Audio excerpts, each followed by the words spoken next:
Welcome to the Dr. G. Aspie Show. I am Dr. Frank Askill, and my passion is Aspergers.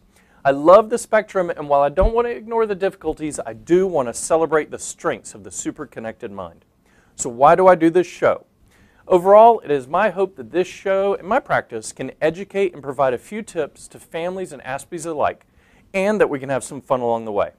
On the personal side, both my dad and my grandpapa were on the spectrum, and they had awesome minds. My dad was amazing, and I want to share their legacy as well.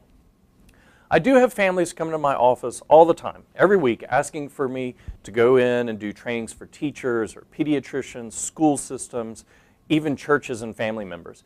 And they're asking me to teach how can they be more supportive and how can systems support our youngling Aspies.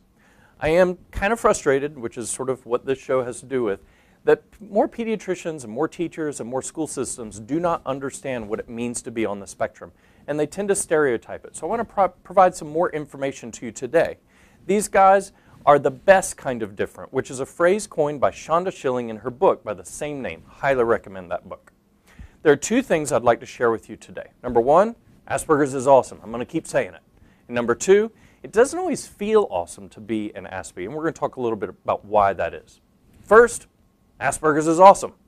We would be lost without people who are on the spectrum. Confirmed, we do know Dan Aykroyd, Dr. Temple Grandin, Daryl Hannah, and Craig Nichols of the Vines. Great music, by the way. You ought to check it out on iTunes. These are all Aspies we're sure of.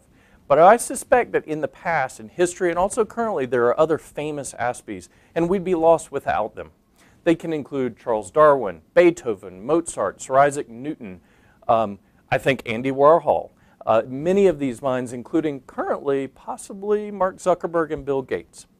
There's a great book on this topic entitled Aspergers and Self-Esteem, Insight and Hope Through Famous Role Models by Norm Legends. Great book, interesting stories, people I never even heard of. They're just amazing people.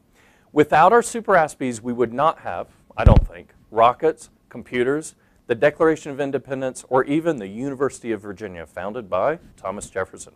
Never combed his hair and walked around with a bird on his shoulder all the time, but he was an awesome president. As some of you may not know, Asperger's is a different kind of brain.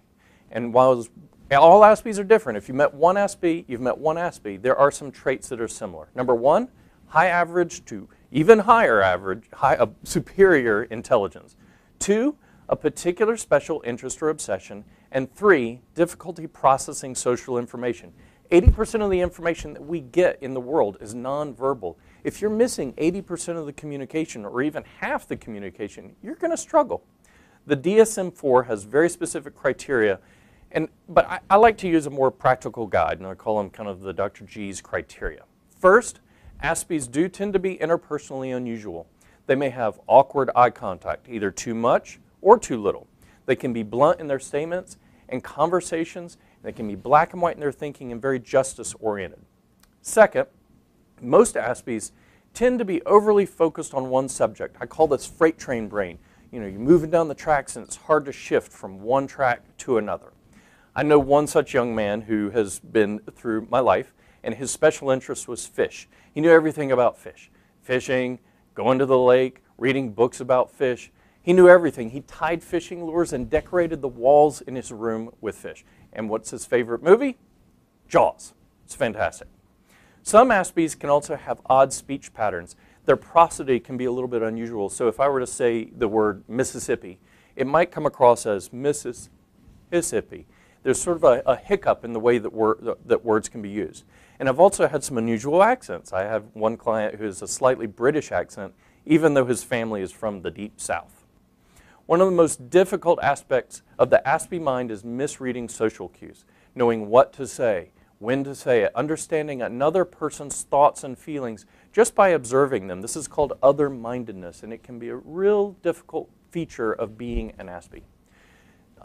Some kids will even kind of go up and hug somebody they don't know, or make comments that are inappropriate, but they don't understand why. They're not trying to be bad, or they're not trying to be overly friendly. They just don't understand it. And finally, Aspies do tend to be clumsy, but not all Aspies. Remember, if you've met one Aspie, you've met one Aspie. Clay Marzo, arguably the #1 surfer in the world, is Asperger's, and I don't think anybody would call him clumsy. All of these pieces of Asperger's can lead to a child who feels alone or isolated, can be very much ignored or bullied in middle school. And this is another important part of what I want to do with this show, is educating other kids, other family members. How do we accept this better kind of different? This bullying is really important, and if you tune in next week, you'll also see a show on bullying where a young man steps forward and talks about his experiences with bullying. I sum sort of the continuum up for families by something I call the lemon continuum. On the lemon continuum, you have a glass of water with lemon on the side, lemon flavored water, lemonade, a lemon, and a lemon farm. And you can line people up all along this continuum from Thomas Jefferson all the way over here to potentially George Lucas over here. It may be a glass of water with some lemon in it. Don't know him, would like to know him, big Star Wars fan. The second point of the day is that there is a downside. While I'm very upbeat and positive about all my Aspie heroes, there is a downside. Social difficulties, misunderstanding these social cues, feeling alone, feeling frustrated, they're all significant issues that I do not want to ignore. The media has unfortunately exploited our Aspies. There have been shows like The Big Bang Theory, which is very funny, but it is kind of exploiting Sheldon as an Aspie. And also in the movie The Hangover, the guy with the beard, he's Aspie as well, as far as I can tell. Media has also celebrated Asperger's to some extent, including Lisbeth Salander from The Girl with the Dragon Tattoo, as well as Dr. Temperance Bones Brennan from the TV show Bones. My goal through my practice and this show is to share with the world the fact that Asperger's is actually a more highly evolved brain, and that with a step forward in certain obsessive interests and being able to do things that people haven't been able to do before, there's a cost, and this is a social cost. If the math brain is going to explode up and super connect patterns that people have not noticed before, like Michael Burry, who predicted the mortgage collapse, you can read more about him online, then the social or other sections of the brain that have to do with relationships, it will cost. So you blow up one part of the brain, it'll cost you somewhere else. If Einstein is going to connect energy and mass, then probably the ability to tie his shoes is going to disappear, which was the case for him. I don't know if his parents were frustrated that he couldn't tie his shoes, but we have Velcro now, which was invented by NASA. NASA has done incredible things through the years, things that people never even dreamed possible. The space shuttle, going to the moon, the Hubble telescope, the Mars Pathfinder. And truth be told, I'll bet a lot of the NASA engineers, programmers, and support staff are awesome Aspies too. So realize that even though your Aspie has struggles, and they may feel like they're from outer space, they can contribute in absolutely incredible ways with their abilities. And that's why Asperger's is awesome. Remember, please stop by each week for new episodes, and feel free to contact me directly on Twitter at Dr. F. Gaskill, that's Gaskill, and check out our other shows through our main website, southeastpsych.com. And remember, thanks again for tuning in. I'm Dr. G. This is Dr. G Aspie Show, where Asperger's is awesome.